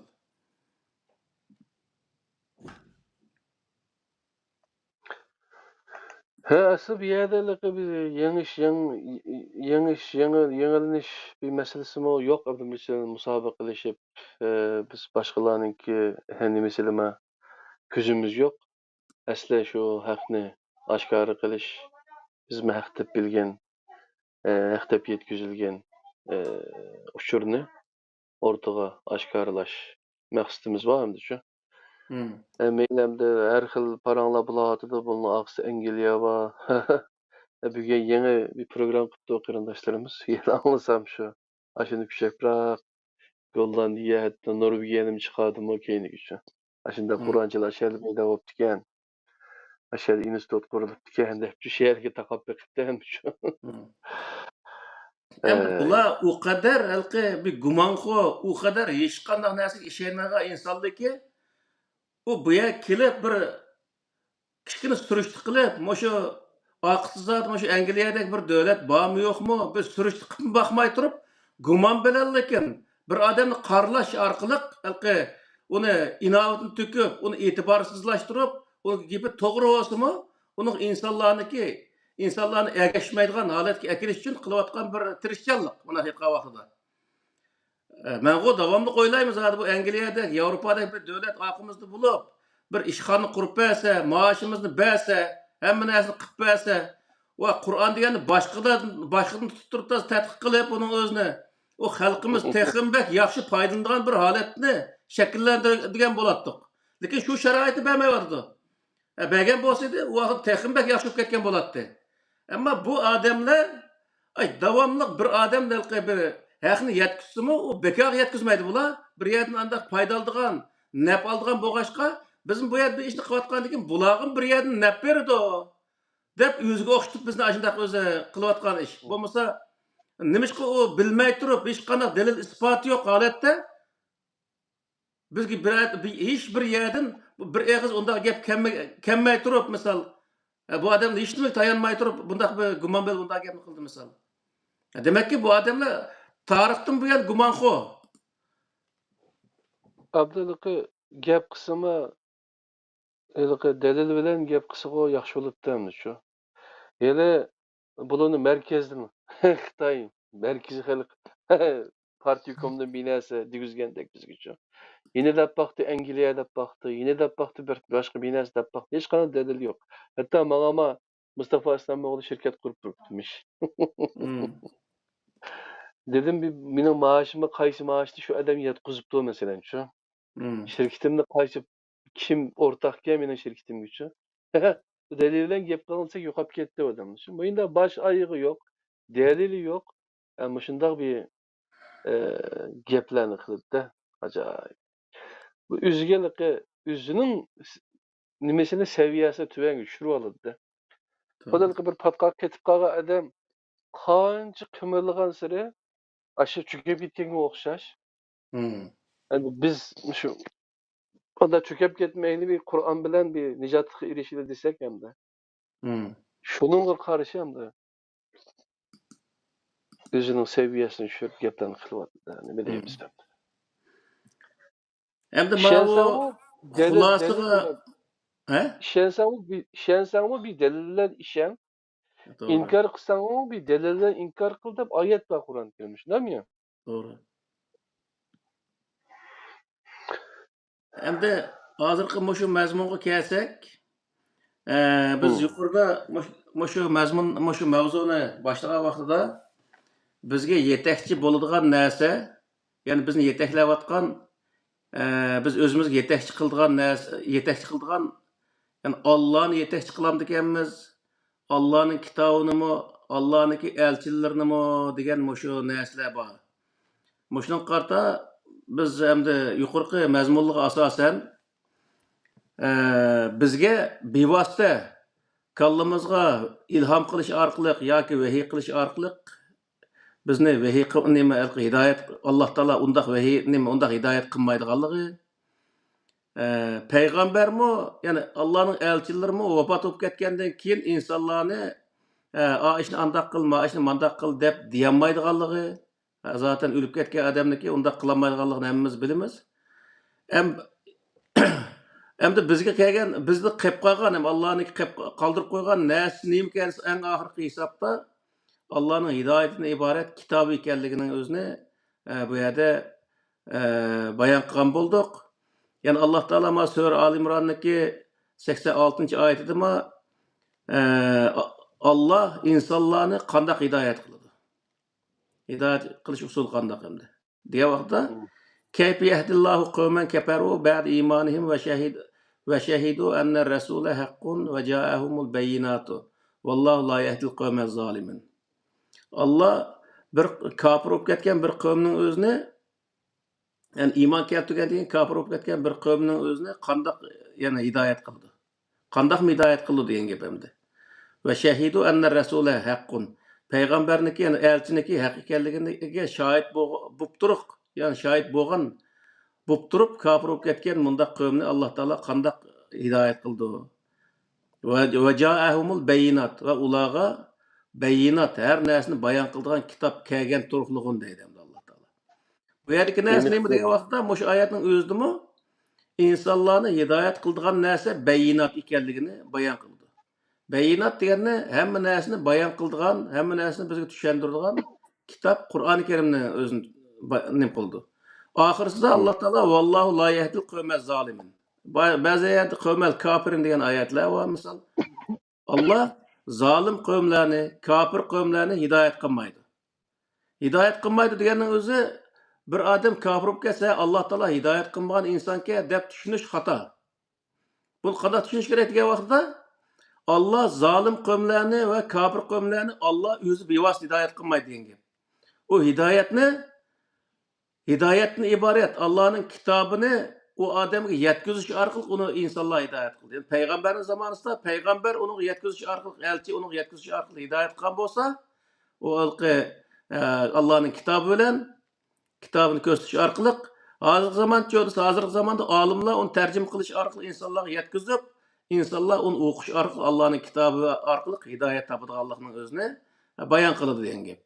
Ya'ni bu yerdagi masala nima degan vaqtda Alloh taoloning hech bir yerda odati insonlarniki nimalqi kallasiga ilhom qilish orqali yoki uni tavfiq berish orqali hidoyat qilish usuli Allohda mavjud emas ekanligi bayon qildi bu oyat. Faqat insonlarni hidoyat qilishda kitob tushirish orqali shu kitobga kim ergashsa to'g'ri yo'l topgan bo'lganligi, kim ergashmasa u to'g'ri yo'l topolmagan bo'lganligi haqida Alloh taolo shu sura Baqarniki 35-oyatda shuni bayon qildi. Shuning uchun bu yerdagi narsa nima ekan degan vaqtda biz bugungi mavzumizda hayot rahbarimiz nima bo'lishi kerak degan mavzu. Shu mavzuga asosan bizning hayot rahbarimiz Allohning kitobi bo'lishi lozim ekanligini o'zini bayon qildi. Qur'oni Karim bizga shuni tushuntiradi yani. Alloh taolo Qur'oni Karimda ham shuni deyapti. Yani her inson Alloh taolaning kitobiga ergashgan vaqtda u inson o'z to'g'ri yo'lda mangan bo'lganligi. Agar o'zi Alloh taolo tushirgan kitobga ergashmasdan boshqa o kitobni to'liqlamiz deb uningga chapilgan yoki payg'ambarga chapilgan o hikoyalarga ergashish orqali hech bir zamon insonlar to'g'ri yo'lni qabul qilganlik hisoblanmaydiganligini Qur'oni Karim o'zi bayon qildi. Ya'ni shu payg'ambarni rahbar qilamiz deyotgan insonlar hech bir narsani o'ylamay gap qiliqliq. Payg'ambar o'lib ketgan to'ssan qanday uni rahbar qilsa? Bu degani payg'ambarniki nomida, ya'ni payg'ambar qiltimish, debtimish deyilgan rivoyatga ergashish orqali uni rahbar qilamiz degan ma'no chiqadi bu yerda. Alloh taolo bundaq rahbarlikni to'siqliq. U qanday qiladi inson degan vaqtda inson udullab payg'ambarga yetakchi bo'lgan, payg'ambarga rahbar bo'lgan kitobga bevosita ergashishning o'zini Alloh taolo buyurdi degan. Shu vaqtda biz payg'ambarni yetaklagan kitob bizni shu Alloh taolo ko'rsatgan yo'lga yetaklab mang'alaydiganligini bilib olamiz degan. Bugungi o'zi mazmunniki, ya'ni bugungi mavzuniki asosiy mazmuni shu. Bundan biz payg'ambarga inkor qilganlik, payg'ambarni o'ziga haqorat qilganlik bir mazmun chiqmaydi. Aksicha payg'ambarga chaplangan hikoyalarni payg'ambarni jiroqlashtirganligimiz, u payg'ambar undaq qilgan emas deganligimiz kelib chiqadi endi. U payg'ambarga bo'xton chaplanmaganligimiz kelib chiqadi degan gap.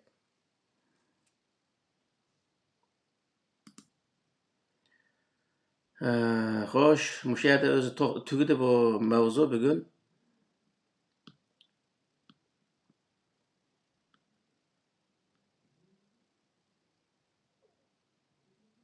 Şu gamlarlık bayatın. Allah razı olsun. Muhammed Salih'in tercümesi iken bayatın Sure İbrahim 34. ayetide kandakla bir peygamberin evetmeydi, yani Resul elçini. Onu biz öz kavmige Allah'ın şeriatini bayan kılış için yübeyyinu. Siz bayatın beyinat edilgi. Ben fakat öz kavminin tili bilen sözleydiğin kılıp übet. Öz kavminin tili. Bizim şu Kur'an-ı Kerim'de yetkizimiz dediklerimiz Uygur tili bilen Uygurlara yetkizişimiz gerek, başkalarına şunda kılışı gerek. Allah halgan adamını gümrah kıldı, halga adam hidayet kıldı depti. O nime hidayet, nim bilen buludu dese, aşı elçi yetkizgen Kur'an bilen buldu. Şunda mı ya? Doğru. Hatta başka bir ayette mesela bunu dep ötken. Bu Arap tili bilen buluşudaki sebep toğra başka bir şerik arlaştıramıyorsan bu dediğin dep Arap tili bilen kegelik doğruluk mu? Burun sizi toxtulup ötken diler. Şoňa hem biz hayat rehberini yaxşı düşünüşümüz üçün çoğum Uygur tilinde anlap, Uygur tilinde düşünüp, Uygur tilinde tefekkür kılıp kılgan vaqtımızda ondan keyin o rehberlik vazifesini yaxşı icra kılgan bolup değil mi? Doğru. Hayatımız. Bu olmasa hem de yüzümüz Uygur turup kaçıydıgan maşininki başka bir tildeki yüzümüz düşemediğin bir tildeki işletiş usulüne düşünemeyen okşaşlam bir iş olur dedi. Tulu hata ötküzüp salımız deyin gibi. Allah razı olsun rahmetliye. Ahmetcan kardeşim başka bir sual ya gibi nesneler bolsa sorsak buludu ustazdan.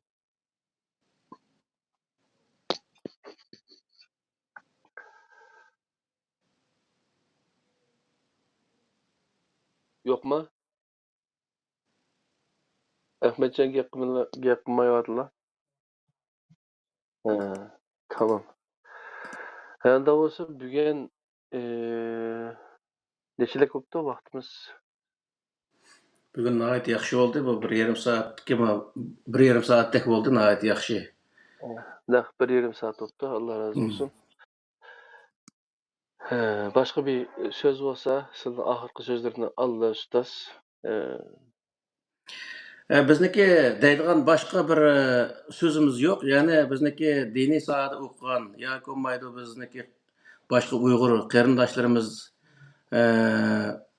bu dinga ishonish yoki uni ergashish masalasida Qur'oni Karim bizga bayon qilgan shaklda Allohniki kitobiga eslish Alloh taolo buyurgan bir yo'l. Yani onundan başka bir narsaga ishonish orqali, ergashish orqali biz to'g'ri yo'lni topolmaydiganligimiz zaten topolmadik bu yo'lning o'zini hozirgacha. Onun uchun bu millatni bu yerda xato yo'ldan chiqarish uchun bu to'g'ri bir narsani o'tirib chiqaraylik deb bu nima qildik. Shuning uchun bu qarindoshlarimizmi bu halqi oldiga kelgan narsaning hammasini din deb eslamasligi lozim. Yani bizning diniy olimlarimizmi bu haqda qattiq diqqat qilish lozim. Yani boshqadan tillash ularning vazifasi emas. Bu uyat degan bir narsa bo'lish lozim bu odamlarcha. Tillash orqali, uni haqorat qilish orqali, haqorat qilganda gunoh bo'lganligini bilib turib, mushishni qilish orqali bu ishni tuzatilolmaydi. Biz deyotgan gapimizda yoki deb kelgan gap so'z harakatlarimizda xatolik bormi yo'qmi, buni faqat Qur'onga selish orqali buni o'zi nima qila olamiz? O'tirib chiqara olamiz. Biz burun xatolikni qilgan bo'lsak, u Qur'oni Karim to'g'ri kelmagan yeri bo'lgan bo'lsa, uning o'zini millatning oldida men shunday burun xato qilib ekanman, maya o'zi to'g'ri emasga desak, sirimiz tushib ketmaydi. Ya'ni u yerda biz o Xudoning oldida o davomli o halqi xatolikning o'zini davomlashtirish bu nihoyatda ig'ir bir jinoyat, xato yo'lda insonlarga yetakchi bo'lish bu Alloh taolo nihoyatda g'azab qiladigan bir narsa. Shuning uchun bu qarindoshlarimiz bunday narsaga diqqat qilish lozim. Bizni tillagan o'rniga biz eslgan Qur'oni Karimga qaytsin, Qur'oni Karimni yaxshilab tadqiq qilsin, u vaqtda keyin o'zi pushaymon qilib qoladi u vaqtda. Bu boyad mandaq ekanda asl deydi. Yani yig'bayqa vaqtda bugungi mushunning o'zida payg'ambarga itoat qilamiz degan so'zning o'zini bir qadam oldiga o'tsin. O'tib payg'ambar nimaga itoat qilgan degan yerga berib baqsin. U vaqtda o'zi masalani tushundi. Yani payg'ambarga itoat qiling deb Qur'oni Karim bo'lgan bo'lsa, payg'ambarni Alloh taolo nimaga itoat qil debdi. Uning o'zini tepib, ikkisini shunday biya qo'shgan vaqtda Allah payg'ambarni sana vahiy qilingan narsaga ergash dedi. Elchining o'zini. Ham u atrofidagi insonlarni elchiga ergashing dedi. Elchiga ergashish degan elchi Allah vahiy qilgan narsaga ergashgan bo'lgandan u vahiy qilgan narsaga ergashgan kishiga ergashgan insonlar Allohning vahiysiga ergashgan bo'ladi degan gap bo'ldi. Allohning vahiysiga ergashgan insonchi Allohga itoat qilgan bo'ldi degan bo'ldi. Shuning uchun bu yerning o'zini yaxshi o'zi tushunish lozim. Halqi tushunidek imkon turug'lig'in arabniki ziminda necha yil turib yana shunday gapni qilgan degan odamni ichi siqilgan gap bo'yapti. Shuning uchun halqi biroz o'ylanib gap qilaylik. Bizmi shunday murtad murji deya olmaymiz hozir. Sen Qur'onning mandaq yeriga ishonmabsan, sen qanday kofir desak deymiz. Lekin biz shuni deyishni o'zimizga bir uyat hisoblaymiz. Nima uchun degan vaqtda biz bir insonni tillash uchun o'tirib chiqmadik. İnsanlar qanday qilsak bir to'g'ri narsani o'rgatamiz, to'g'ri narsani ko'rsatamiz deb buning uchun o'tirib chiqdik. Shuning uchun qarindoshlarimiz bundaq yerda biroz sovuqqan bo'lishni umid qilamiz. Va oxiri davona alhamdulillahi robbil alamin. Allah razı olsun. Endi bizningki başka bir maqsadimiz yok. Üzümüzge murt toplaş ya olmasa bir milletin parçalaş yakışın. Bunda bir niyetimiz mi yok? Fakatla Kur'an'ı kille. Şu Sure Ali İmran'daki 104. ayeti o. Aşağıdama dep koyduk bayatın. Şu Allah'ın ağamsı için esirle şekilde şunu düşünüle. Ayda kısak bir aramızda bek tefrik olup ketkenler. Bir Kur'an'dan ibaret bir ortak bir noktamız bolgandan keyin şerde birleşelerimiz